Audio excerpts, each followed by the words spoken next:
Since time immemorial, disabled persons have been an integral part of humanity. In our society, due to a lack of awareness, disability was considered a curse, and disability at birth was viewed as a matter of destiny. Over the years, this attitude has shown a positive change, and disability has been accepted more as a challenge. Let us try to understand disability in all its forms. Disability means, in simple words, inability to be able to perform such actions and functions which an average person can do.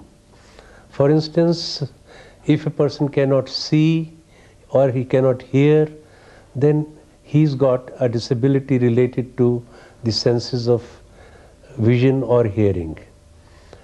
To some extent, we are all disabled. For instance, I am wearing spectacles, and without that, I cannot see as well as some of our other friends can do. But then this means that spectacles have remedied my deficiency of eyesight. So it has not been allowed to become a handicap. So this is a very good example of how a disability or a potential disability can be taken care of and not allowed to become a handicap. This has to be ultimately our objective while dealing with people who have any form of disability. Disability is essentially the loss of functions or the impairment of the functions of the body with which the person is not able to perform his activity of daily living. When we talk about the activity of daily living, it matters to the self-care. For example, the person is not able to take care of himself. He may not be able to brush his teeth. He may not be able to clean himself. That is the activity of daily living. Simultaneously, he cannot participate socially. Yes, because he is not able to move, he cannot see, he will not be able to participate in the society itself. The most important issue among all these things in the disability is that if he is not able to earn his livelihood, that is, he is not able to economically viable for himself, for his family, for his society, the person is eventually disabled. Disability can be classified into various categories, namely orthopedic disability, visual disability, hearing and speech disability, mental disability, and multiple disability with a combination of two or more disabilities. For formulating a meaningful disability control plan for our society, it is imperative that we must know the prevalence of disability existing in our country. If all types of disabilities are totaled up, almost 10% of children will be found to have some disability or the other. 2% roughly may have mental retardation, another 2% may have something like deafness or hardness of hearing. Then there are children who have spasticity and cerebral palsy, and many others have learning disorders and newer items like autism. They are being diagnosed more and more often. Let us get to know the causes for various disabilities one by one.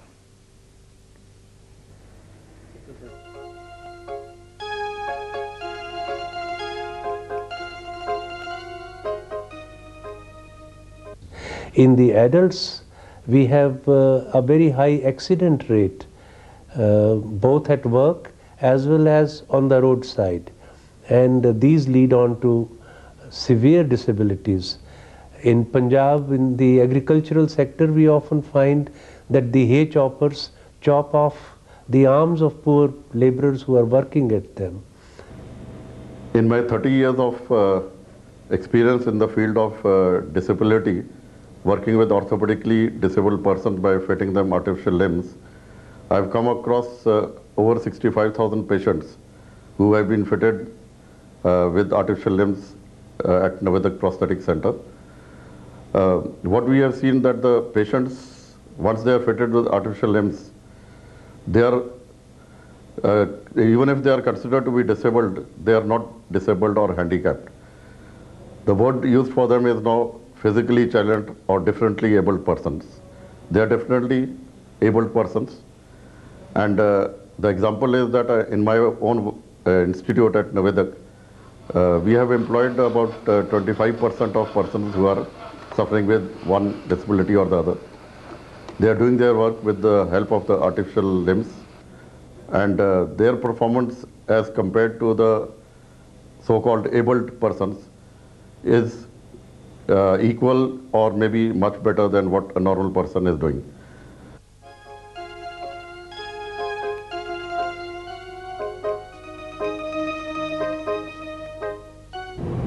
The main causes of blindness in our country is cataract. In 60% of the blinds, it is the cataract which is the cause.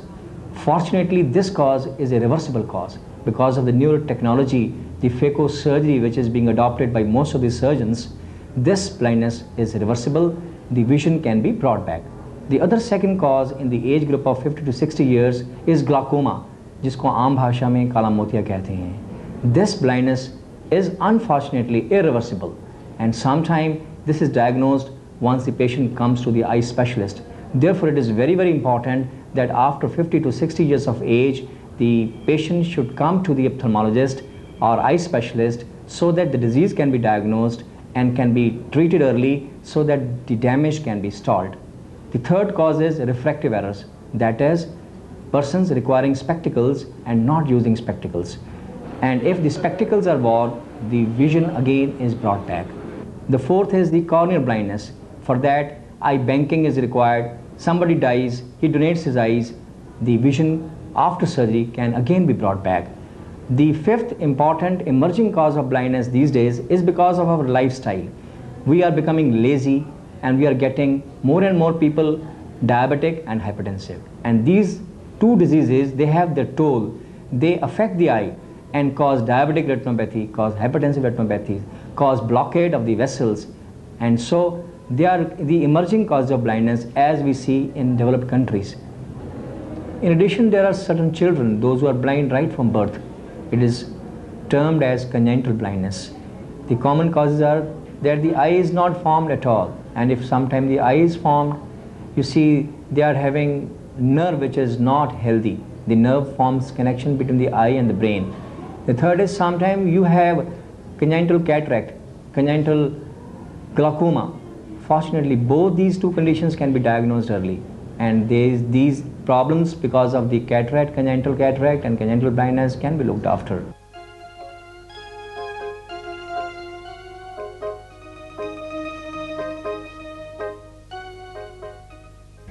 Hearing is an important part of our life, and this is possible with the help of ear. Once the ear is diseased, you can have an hearing loss. The hearing loss can be conductive type or sensorineural type. The sensorineural type of hearing loss can be before birth, during birth and after the birth. In this case, the baby who is born will have a congenital type of hearing loss. Once he is born with hearing loss, he will not be able to interact with other people and he will not be able to speak. That's why we call it as a deaf and dumb in fact. This hearing loss can be treated by certain medicine if it is conductive type, or operation can be done if the tympanic membrane is perforated. But the sensorineural type of hearing loss can be helped by hearing aids. Various types of hearing aids are available. Only hearing aid will not be suffice, you will have to go for some therapy also. But in certain cases where the hearing aid is not helpful, we can go for surgical procedures, that is cochlear implant. This cochlear implant is now being done in India also regularly in different parts. With the help of cochlear implants plus the therapy, the patients can be benefited, and once the patient is benefited, we can put him into the normal life.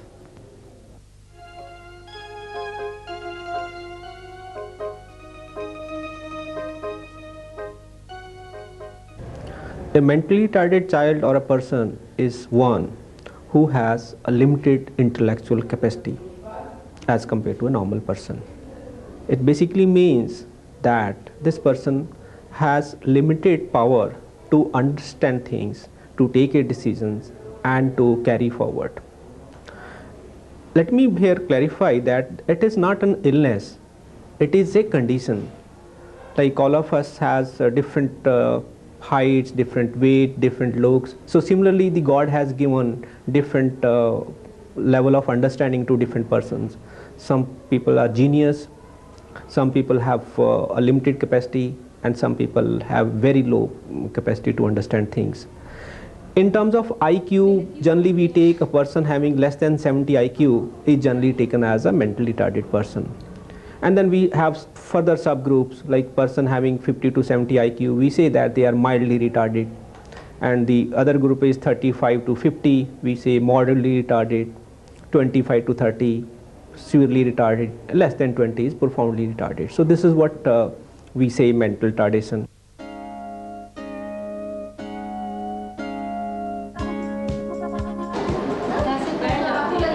With a view to control the problem of disability, the government has taken a number of initiatives for the rehabilitation of disabled persons. Many non-governmental organizations have also come forward to support these initiatives. As Commissioner of Disabilities, my efforts have been to kind of encourage disabled people to ask for their rights. You see, it's no favor to a disabled. We are not trying to sort of be merciful to them, definitely not. There is an act, and for the first time in the history of our independent nation, an act came where there are certain obligations of the government that they must discharge for the welfare of disabled. Simultaneously, there are certain rights of the disabled which they must ask, demand from the government or the state or the society for that matter at large, that they must get their rights. For the removal of architectural barriers, MHRD has issued guideline document, and we have adhered to that document. In this institution, we have provided facilities in the corridors, in the toilets, in the bathrooms, in the rooms of hostels for such students, and in the academic blocks, in the toilets and corridors. These students cannot move unless we provide such facilities to them.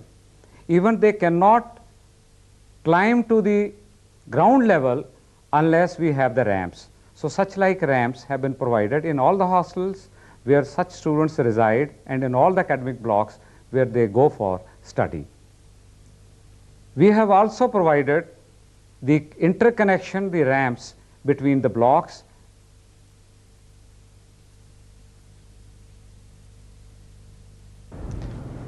The Government of India has been very conscious of looking after the disabled and the needy. However, in this regard, the non-government organizations have also a large role to play. They are actually close to the people and have at times gone through, people have personally gone through the trauma, and they can as such devote themselves more intimately to the needs of the needy. Since 1981, Government of India has come up with a scheme known as ADIP scheme, AIDS and Appliances scheme, which is being given to the recognized institute. And with this, any person who is having income of less than 5,000 rupees per month is entitled to free treatment.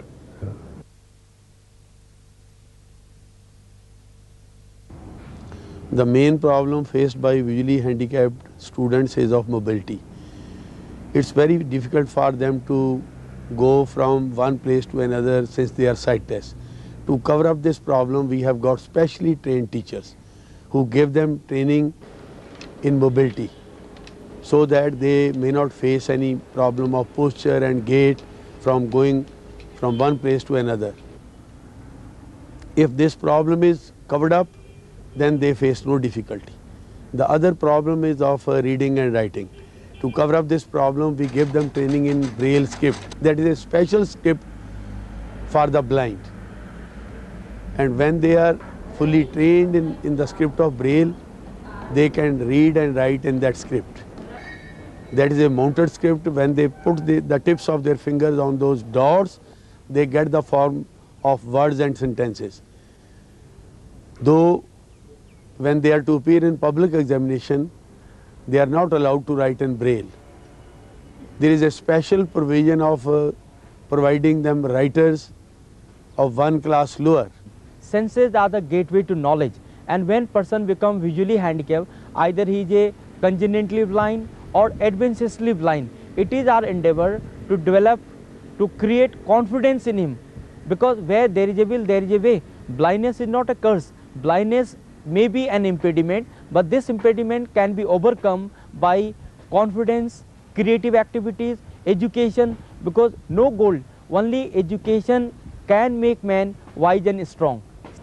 So our aim of the education is broad-minded, improve their capability to comprehend the various subjects that they have to learn, teach them values of life, character building, because the problem that they will face in life can be solved only by imbibing very good character.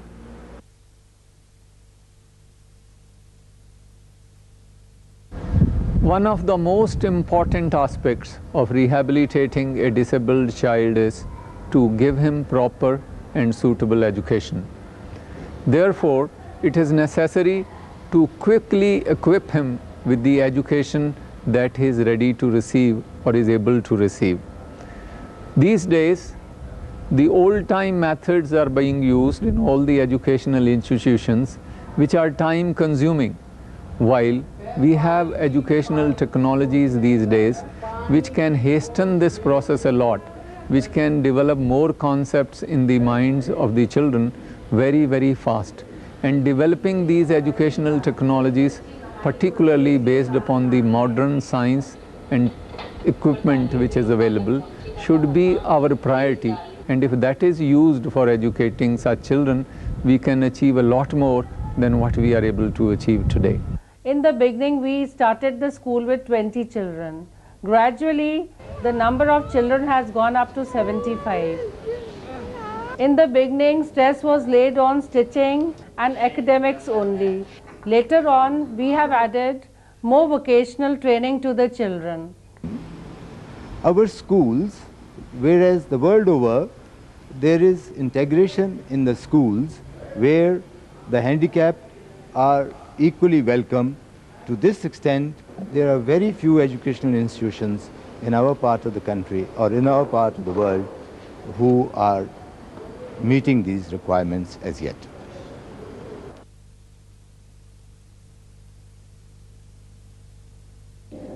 To my knowledge, physically handicapped, blind and deaf and dumb can take care of, if trained, themselves and their families. But I'm dealing with the mentally handicapped children. I consider these children really disabled. They cannot think for themselves, they cannot do all the jobs required either in the vocational or academics independently. Their number is 3% of the population, which to my knowledge is very large. Something very great has to be done for them. First, awareness in the society. Awareness and realize the responsibility of the various organizations, including the government. I think this should be responsibility of every Indian citizen to look around and help in whatever way they can, contribute to the improvement of the mentally handicapped children so that society accepts them and the parents and the children are a happy lot and part of our mainstream. Most disturbing thought which comes to their mind is that who will look after the children after their death? That was the most haunting thought they keep on getting. There is an act called the National Trust Act. This act has provided some relief, and I think this is the most important achievement in the recent past in the area of the mental retardation, because this act has provided a relief to the parents. Now there is a trust, and this trust will look after the children once the parent become the member of that trust. The government of India has already given 100 crore for that trust, and this money has been invested, and out of that investment the families, the parents are being helped, and this trust will look after the children even after their death. That means each state is going to have the home, the respite care centers where the children will be looked after by the trust. If we wish to reach up to the disabled person, it is desired that we must talk the same issues with the paramedics. We must talk the same issue with some person, those who are moving in the society, and they are known as community-based rehabilitation workers. So in this state source center, we have trained the doctors of the city of Chandigarh, and simultaneously then we have trained all the paramedics in Chandigarh and community-based rehabilitation workers. These community-based rehabilitation workers, they are capable of identifying a disability at the doorstep of a disabled person. Sometimes it's seen that either it is expected too much from a handicapped, from the parents. They expect from him that he should do everything like any their other normal children. They feel that it's just the delayed milestones. There's nothing wrong with the child, it will be okay after some years. And it is what they are guided by, sometimes by the doctors and other professionals of the society. And when their expectations are not fulfilled, they are quite grieved. Then they think that the child is useless, just can't do anything. It is the other extreme stage. Because they don't realize that if the child cannot do 80 things in his life, there are certain 20 things that the child can do very well. And we have to see what are those things. We have to encourage the child into those things, give an outlet to those qualities.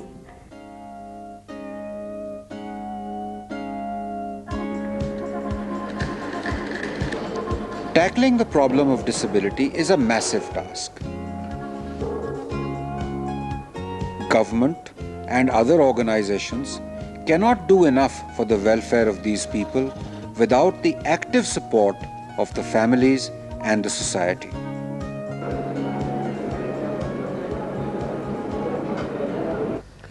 In the management of disability, the earlier the defect is diagnosed and the earlier treatment is started, the better the results will be. It is certainly worth emphasizing that time lost is lost forever, and a delay in the treatment can damage a person in an irreparable way. I would like to urge the parents of children who have some disability or the other that they should realize that they are the only hope and support of the child. If they lose their heart and feel discouraged, then the child will not get the benefit of effective treatment for the duration that he needs, because they are then prone to give up halfway. Therefore, persistence in treatment at a center where knowledgeable and experienced people are working in the disability field would be ideal, so that we can help the child to attain his potential. After all, parents of a normal child also are trying to do the same.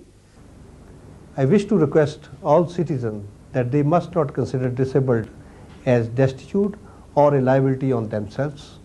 They do not require your sympathy, they just require your help to stand in the society parallel to you and equal to you, and for that they need to be supported in terms of emotional support, a physical support, and then vocational training like that, so that they should be able to take care of themselves, they should be socially interactive, and they should have a economic independence.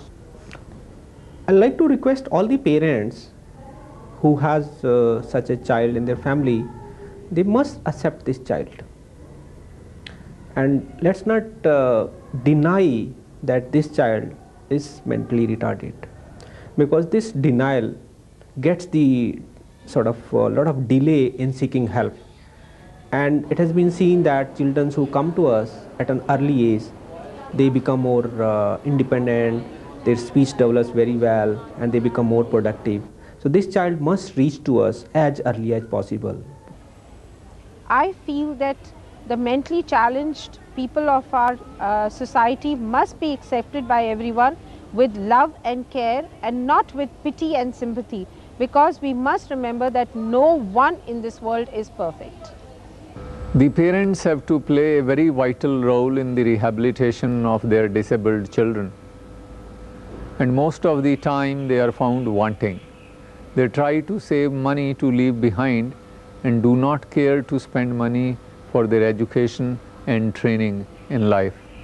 If you can educate a deaf child or a disabled child and make him stand on his own legs, it's far better than leaving behind that money you will spend on him. And that is a mistake which most of the parents do in India.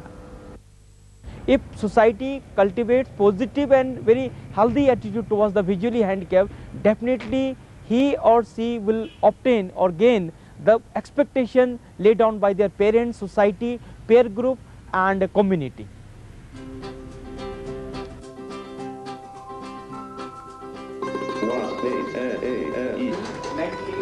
It has been observed that disabled persons with their courage, grit, determination, hard work and their inherent talent have won the adoration of society.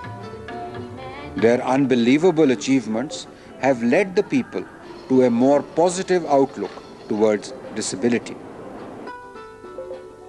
The hope remains alive as long as these differently abled persons continue not only to fully explore their own potential in different areas for their livelihood, but also merge in the mainstream of life.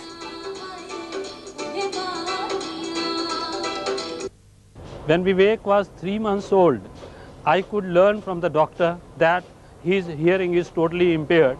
He got award from the teacher as the best behaved boy on the very first day when he went to the school.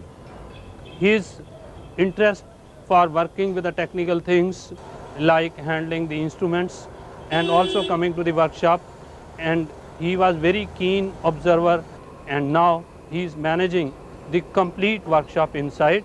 He is efficient at performing the mobile phone SMS communication.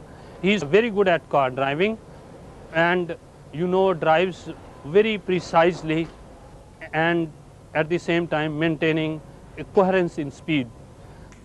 मैं BBMB rest house में telephone operator के पद पर कार्यरत हूँ।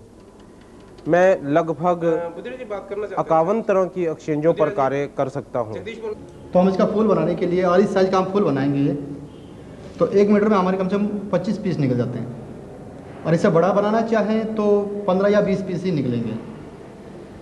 तो जैसे आपने देखा ये पीस हमने बनाए रेडी किए हैं ये, और ये कुछ बने हैं, ये कुछ क्रेप पेपर के हैं।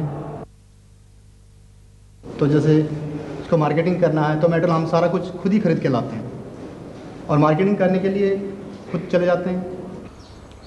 मेरी ये प्रॉब्लम हाथों की जो है ये बचपन से ही है, और करीब मैं 7-8 साल की थी तो स्कूल में जब मुझे एडमिशन के लिए ले जाया गया तो सभी स्कूलों में मुझे एडमिशन नहीं मिली, बिकॉज़ उनका कहना था कि जो लड़की हाथों से लिख नहीं सकती वो कैसे स्टडी करेगी।